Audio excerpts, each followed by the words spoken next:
ग्रह यानी प्लैनेट्स ब्रह्मांड के वो खगोलीय पिंड होते हैं जहां पर जीवन को खोजा जा सकता है। जिस तरह पृथ्वी पर जीवन है, हो सकता है कि ब्रह्मांड के दूसरे ग्रहों पर भी जीवन हो, पर ब्रह्मांड इतना विशाल है कि जीवन के पनपने लायक सही वातावरण वाले ग्रहों को खोज पाना ही एक असंभव मिशन लगने लगता है। अरबों खरबों ग्रहों में जीवन के पनपने लायक वही ग्रह होते हैं जो अपने सूर्य का चक्कर एक खास दूरी से लगाते हों, जिससे उन ग्रहों पर न ज्यादा गर्मी पड़े और न ही ज्यादा ठंड। ये ठीक उस खास दूरी पर हों जितनी दूरी पृथ्वी और सूर्य के बीच में है। इस खास दूरी को हैबिटेबल जोन कहा जाता है। इसके कम होने पर ग्रह आग की तरह धधकता है, तो अधिक दूर होने पर वही ग्रह बर्फ का विशाल गोला बनकर अपने तारे के चक्कर लगाता है। एक अनुमान के मुताबिक हमारी आकाशगंगा में करीब 500 अरब ग्रह हैं जो किसी न किसी सोलर सिस्टम का हिस्सा हैं। तो इन सभी ग्रहों में से अगर 0.1% यानी 1000 में से एक ग्रह भी जीवन जीने के लायक दूरी पर और हैबिटेबल जोन में अपने तारे की परिक्रमा करता है, तो कम से कम आकाशगंगा में ही हमें 50 करोड़ ग्रह ऐसे मिल सकते हैं जिनमें जीवन की संभावना हो। कुल मिलाकर कहा जाए तो पृथ्वी के अलावा भी करोड़ों ग्रह हमारी ही आकाशगंगा में हमें जीवन के पनपने का मौका देते हैं, जिसका अर्थ ये है कि इस ब्रह्मांड में भविष्य में हमें बहुत से ऐसे ग्रह मिल सकते हैं जहाँ पर इंसानों को बसाया जा सके और वहाँ पर एक नई सभ्यता का विकास किया जा सके। पर इतने सारे ग्रहों में से एक परफेक्ट हैबिटेबल प्लेनेट खोजना बहुत मुश्किल काम है। हम यहाँ पर डायरेक्ट किसी प्लेनेट को खोज नहीं सकते हैं, न ही हम एक टेलीस्कोप के जरिए इन ग्रहों को सटीक से देख सकते हैं। सौरमंडल के ग्रहों को छोड़ दिया जाए तो दूसरे सौरमंडल के ग्रह हमें एक विशालकाय टेलीस्कोप में भी एक पॉइंट जैसे दिखाई देते हैं। बहुत ही ज्यादा धुंधली तस्वीर बनती है जिससे आप इनकी कोई भी डिटेल नहीं निकाल सकते हो। स्क्रीन पर देखिए, ये तस्वीर एक एक्सोप्लैनेट की है जिसका नाम आपने कई बार सुना होगा, पर आप इस तस्वीर को देखकर ये भी नहीं बता सकते कि ये एक प्लेनेट है या कोई और ऑब्जेक्ट है। फिर प्लेनेट के एटमॉस्फेयर से लेकर उसकी हैबिटेबिलिटी और ग्रेविटी की जानकारी निकालना तो बहुत दूर की बात है। पर आप जानकर हैरान रह जाएंगे कि इस छोटे से डॉट में ही इस प्लेनेट की सारी जानकारी छुपी है, जिसे वैज्ञानिक कुछ खास मेथड्स के जरिए निकालकर आपके सामने रख देते हैं।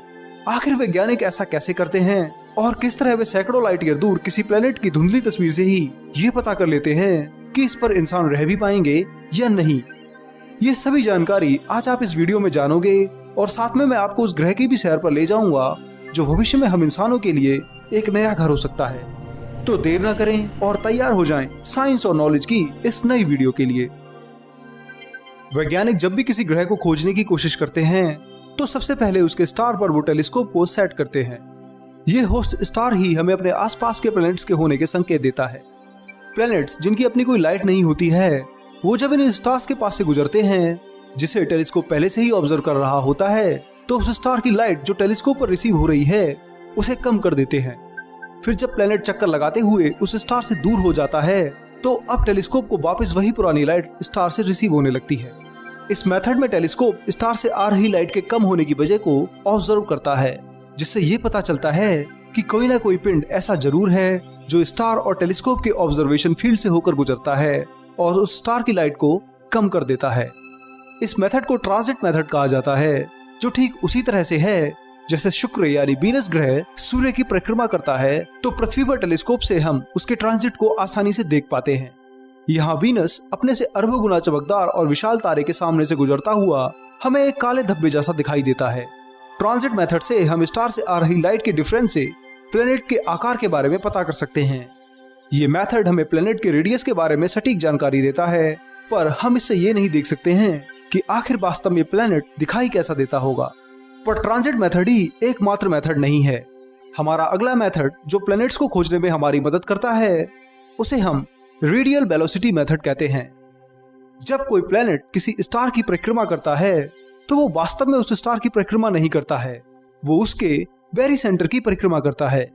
हालांकि स्टार का मास प्लैनेट्स के मास से अरबों गुना ज्यादा होता है, तो हम लोग जब ऑब्जर्व करते हैं तो हमें यही लगता है कि प्लैनेट्स स्टार का चक्कर लगा रहे हैं।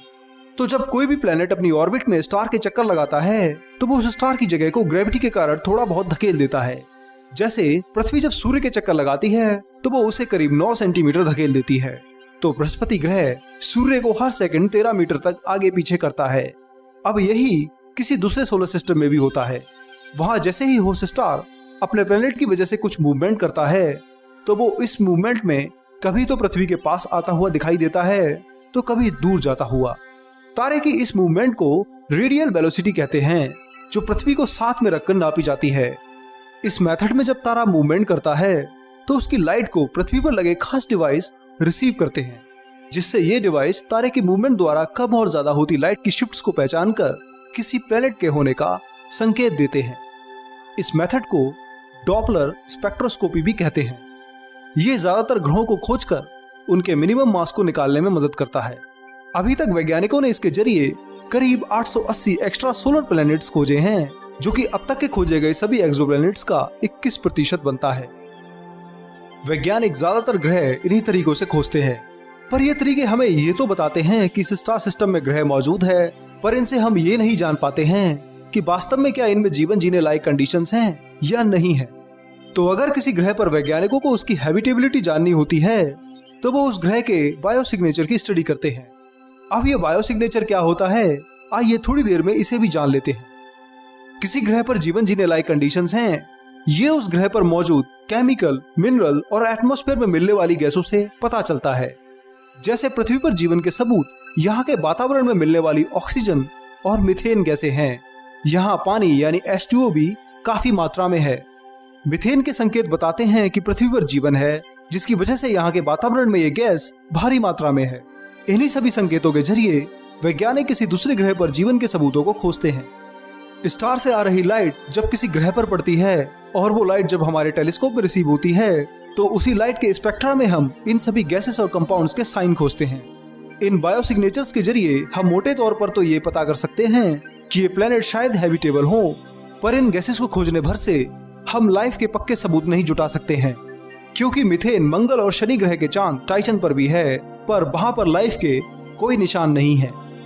वही किसी दूसरे सोलर सिस्टम के प्लेनेट के बायोसिग्नेचर को एनालाइज करना बहुत मुश्किल होता है।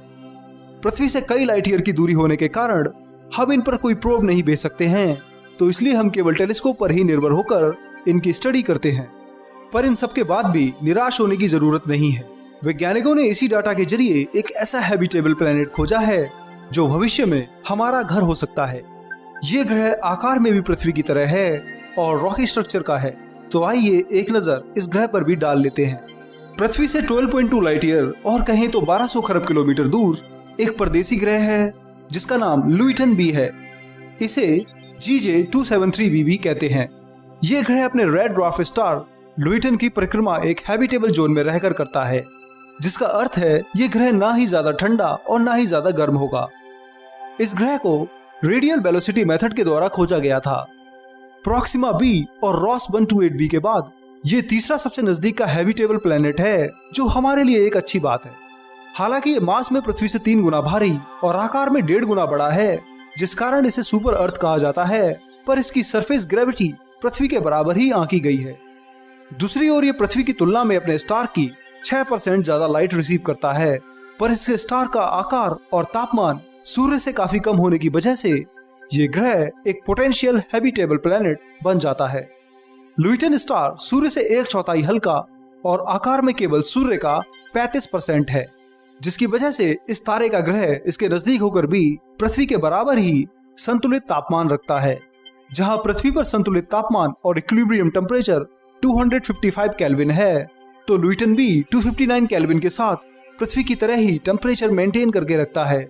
वहीं इस ग्रह का सरफेस टेम्परेचर यानी सतह पर महसूस होने वाला तापमान पृथ्वी के बराबर ही है, जो कि करीब 292 केल्विन और 19 डिग्री सेल्सियस बनता है। इस तापमान में हम इंसान आसानी से रह सकते हैं। वहीं इस ग्रह की अपने स्टार से दूरी की बात की जाए तो यह सूर्य और पृथ्वी की दूरी से 10 गुना कम दूरी पर अपने स्टार की परिक्रमा करता है। जहां पृथ्वी सूर्य से 15 करोड़ किलोमीटर दूर रहती है, तो ये ग्रह अपने होस्ट स्टार से 1 करोड़ 36 लाख किलोमीटर दूर रहना पसंद करता है।